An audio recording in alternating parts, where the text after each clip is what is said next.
Hello friends, मैं हूं दीपक कुमार और आप देख रहे हैं मुझे मेरे यूट्यूब चैनल पर।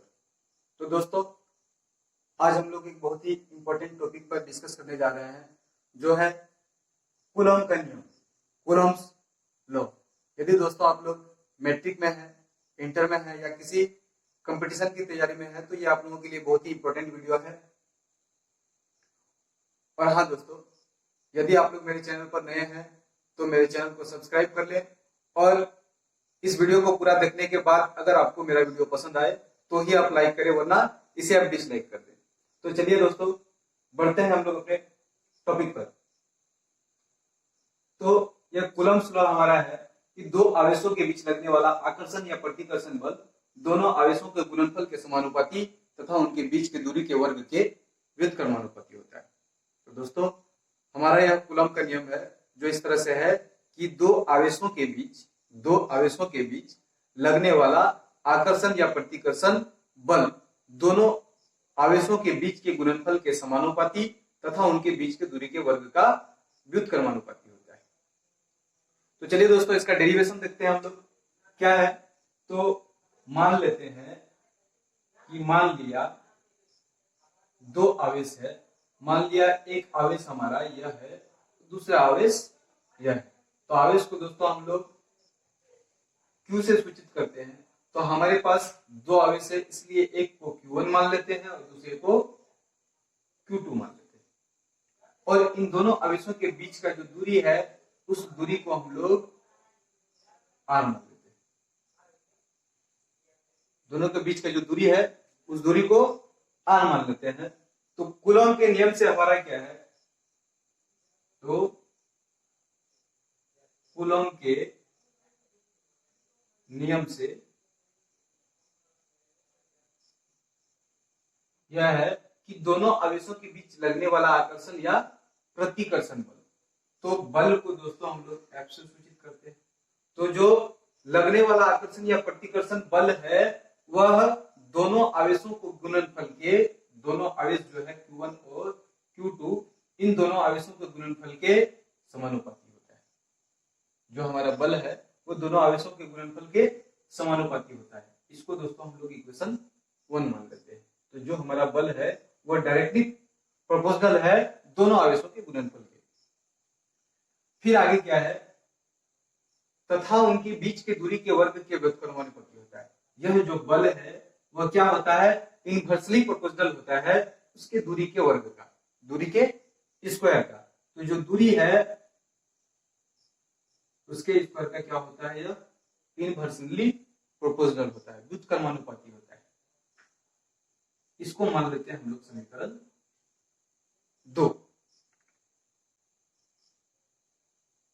अब दोस्तों, समीकरण 1 तथा समीकरण 2 को हल करने पर, समीकरण 1 तथा समीकरण 2 को हल करने पर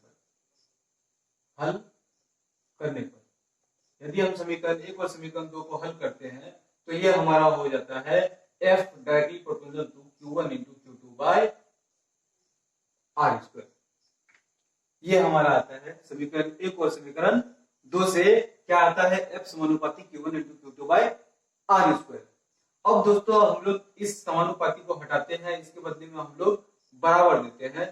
तो बराबर देने के लिए हम लोगों को एक स्थिरांक देना होता है जो K होता है।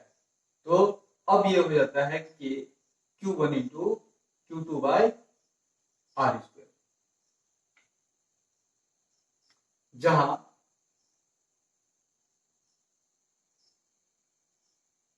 K एक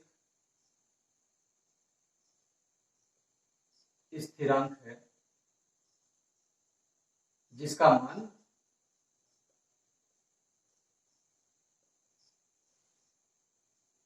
9 into 10 to the power 9 newton metre square पर कूलॉम स्क्वायर। तो दोस्तों, ये जो हमारा K है, यह K हमारा क्या है, यह स्थिरांक है और इसका मान 9 into 10 to the power 9 newton metre square पर कूलॉम स्क्वायर होता है। तो यह हमारा कूलॉम का नियम है। तो अब हम लोग इसका एक प्रश्न भी बनाकर देख लेते हैं। तो दोस्तों हमारा एक प्रश्न है कि 10 कूलम तथा 20 कूलम का दो आवेश है जिसके बीच की दूरी 3 मीटर है, तो इनके बीच लगने वाला आकर्षण बल कितना है।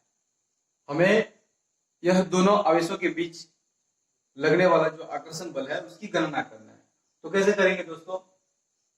तो दोस्तों हमारे पास यह दो आवेश है, एक है 10 कूलम तथा दूसरा 20 कूलम, और इनके बीच की जो दूरी है वह 3 मीटर है। दोनों आवेशों के बीच की जो दूरी है वह 3 मीटर है। तो दोस्तों हम लोग कूलम का नियम में देख चुके हैं कि कूलम के नियम से हम देख चुके हैं कि F इक्वल टू के Q1 into Q2 bye R square होता है। तो हमें निकालना क्या है? F निकालना है। इनके बीच लगने वाला जो बल है उस बल की हमें गणना करना है। तो दोस्तों हम लोग K का मान जानते हैं, हम पहले बता चुके हैं K का मान जो होता है वो 9 into 10 to the power 9 newton metre square पर कूलम स्क्वायर होता है। तो K की जगह दोस्तों हम लोग रख लेंगे 9 into 10 to the power 9 into Q1। तो Q1 दोस्तों हमारा है 10 कूलम और दूसरा आवेश Q2 जो हुआ है हमारा 20 कूलम, और उनके बीच उसके बीच की जो दूरी है वो हमारा 3 मीटर है, और इसका हमें स्क्वायर करना है, इसका स्क्वायर कर लेंगे। तो ये दोस्तों हमारा इस तरह से हो जाएगा 9 into 10 to the power 9 into 10 को 20 से गुना कर लेंगे तो यह 200 हो जाएगा, और 3 का स्क्वायर 9 हो जाएगा। ये 9 और ये 9 दोस्तों हमारा कट जाएगा, और ये हो जाएगा